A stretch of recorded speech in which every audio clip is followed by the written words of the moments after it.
Mark, walk us through what the defensive trade in this market is. Is defense still a defensive trade? Your take. I'm not so sure it is a defensive trade, given that the exceptional surge we've seen in some of the valuations of those stocks. This has been a long-running narrative, and I actually think it's quite a bullish and aggressive story.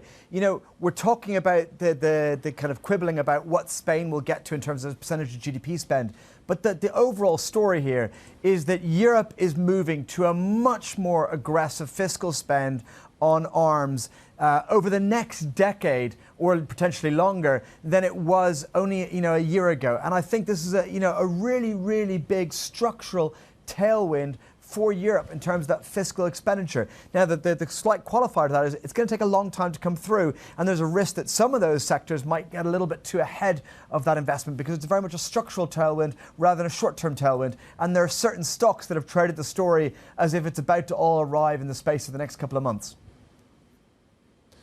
More broadly, can Europe continue to outperform the United States?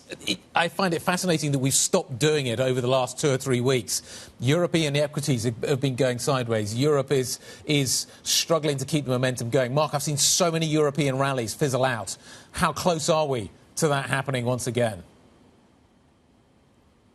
It's really important to answer this question whether you consider the currency side. So if you think of a dollar investor buying European stocks unhedged on their currency exposure, then they've made, over the past 5 months, I don't have my monitor in front of me, roughly 12% on the currency exposure alone, ignoring how the relative stock markets have done. And I think that'll continue to be a tailwind going forward. And part of the reason why I very strongly believe that US stocks will continue to underperform, as they have for the past 5 months, is because of that currency side, the longer-term dollar depreciation. So over the last 5 months, we've seen, US stocks are back at a record. They're very close. So they've done basically flat. But the rest of the world has added about $8 trillion in value. And that $8 trillion of underperformance for US stocks has basically largely come from the currency side as playing a part. So if you assume as a US investor you're going to buy European stocks unhedged, I think they'll continue to outperform US stocks, yes. But if you take it into pure performance in local currency terms, no, I'm not sure European stocks can sustainably outperform US stocks. Mark, in our last 40 seconds or so, what did you make of Jay Powell's comments yesterday around the tariff impact?